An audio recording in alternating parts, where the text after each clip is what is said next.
Salut à tous, je vais aujourd'hui vous parler d'Omega et de ses nouvelles Seamaster Aquaterra millésime 2022 dévoilées par la manufacture en mars dernier. Mais comme toujours, je vous propose au préalable un bref retour dans le passé afin de vous permettre d'apprécier à leur juste valeur ces nouvelles montres sport chic très réussies.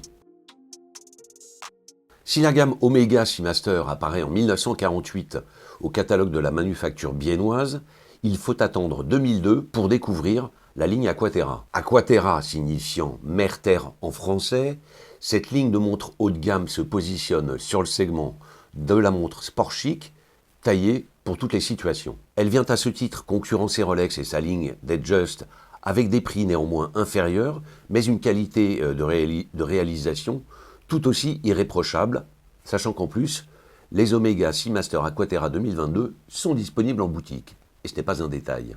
L'Omega Seamaster Aquaterra emprunte, dès son lancement, certains de ses attributs à la Speedmaster.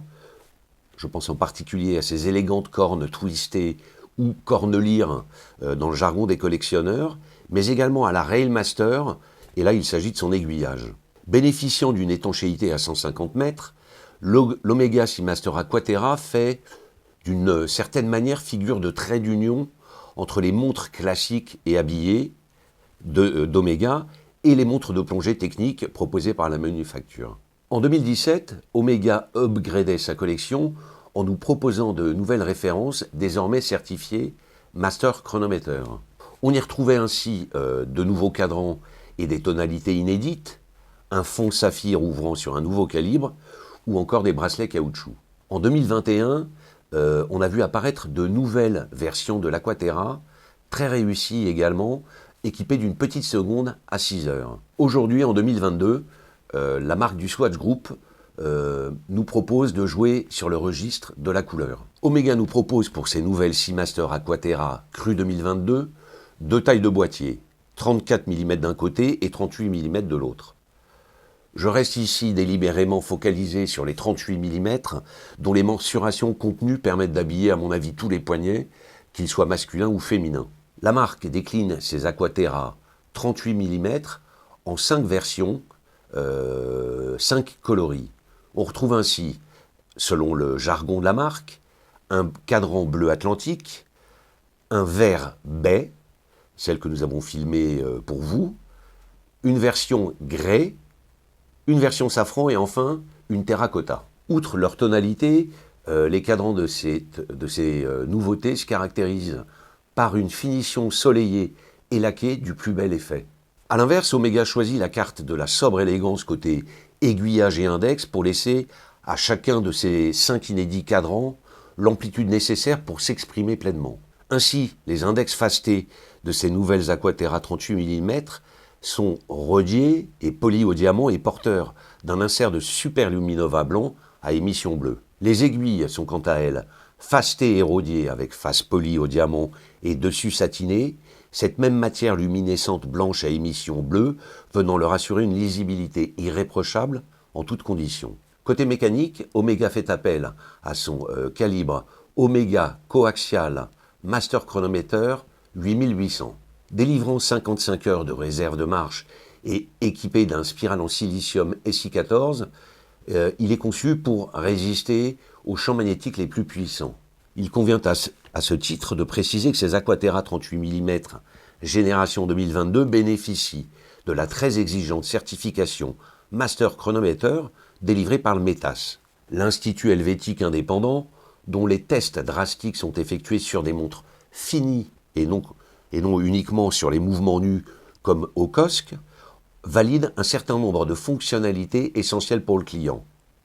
Alors on parle ici de précision, de la capacité de la réserve de marche, des écarts de marche en fonction de la réserve de marche restante, d'étanchéité ou encore, bien entendu, de résistance aux champs magnétiques. Cette certification Master Chronometer assure ainsi à ces nouvelles Aquaterra une exceptionnelle résistance aux champs magnétiques jusqu'à 15 000 Gauss et une redoutable précision comprise dans une marge de tolérance de 0 à plus 5 secondes par jour. Elle permet par ailleurs à Omega d'offrir aux clients une garantie internationale de 5 ans ce qui est d'ailleurs le cas pour toutes les montres Omega certifiées Master Chronometer. Alors, c'est toujours la même question, que convient-il de penser de ces nouvelles Omega Seamaster Aquaterra, en particulier en version 38 mm? Quand je les ai découvertes lors de cette présentation de mars 2022, j'ai, pour être tout à fait honnête, immédiatement été conquis.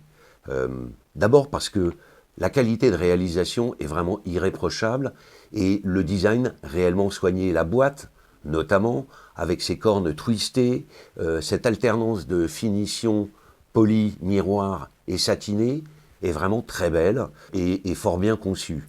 Le bracelet acier est également de toute beauté et ses fins maillons lui assurent un confort de portée tout à fait irréprochable.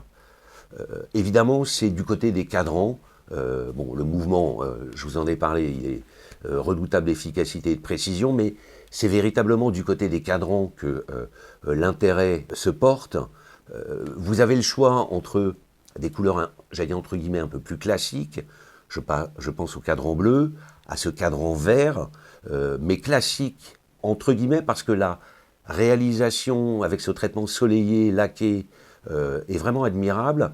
Elle procure une lumière à ce cadran qui change en fonction de l'angle, de la luminosité entrante, pour proposer des jeux d'ombre qui sont vraiment très beaux. Alors, un peu plus classique, vous disais-je, on a les versions cadran bleu, cadran vert, plus originale, plus rafraîchissante et franchement très séduisante. On a la version safran qui, pour être transparent avec vous, était la version que j'avais initialement demandée à Omega mais qui n'était pas disponible en modèle presse au moment où j'en ai eu besoin. Mais elle est véritablement remarquable, très belle, élégante et originale. Le modèle terracotta est aussi très beau, le rouge étant une couleur très à la mode quand même, très tendance dans l'univers des montres. Et j'en oublie une. Ah oui, on a ce cadran grès qui s'apparente un peu à une couleur champagne, qui là aussi est classique, mais vraiment très belle. Voilà, maintenant il vous faudra faire un choix entre ces 5 versions, pas forcément évident à réaliser, mais je pense que les versions terracotta et safran sont davantage destinés à des collectionneurs qui disposent chez eux déjà d'un certain nombre de montres. Pour ceux dont ce serait la première acquisition, je recommande plus de raison et de classicisme, entre guillemets, même si ces montres sont vraiment modernes, en optant pour le bleu, le vert ou le cadran champagne. Le prix maintenant, puisque c'est un élément déterminant, ces nouvelles Aquaterra Seamaster 38 mm, je vous le disais tout à l'heure, c'est un prix inférieur à ce que propose la concurrence à qualité de réalisation et performance identiques, et c'est pourquoi je considère qu'elles bénéficient véritablement d'un excellent rapport qualité-prix, sachant que leur design intemporel vous permettra de les garder si vous en achetez plusieurs, très longtemps. Voilà. N'hésitez pas à me faire part de vos commentaires et de vos réactions dans la section dédiée, à liker cette vidéo et à vous abonner à notre chaîne YouTube si ce n'est pas déjà fait. Et voilà, je vous remercie en tout cas de votre attention et vous dis à très bientôt pour une prochaine revue.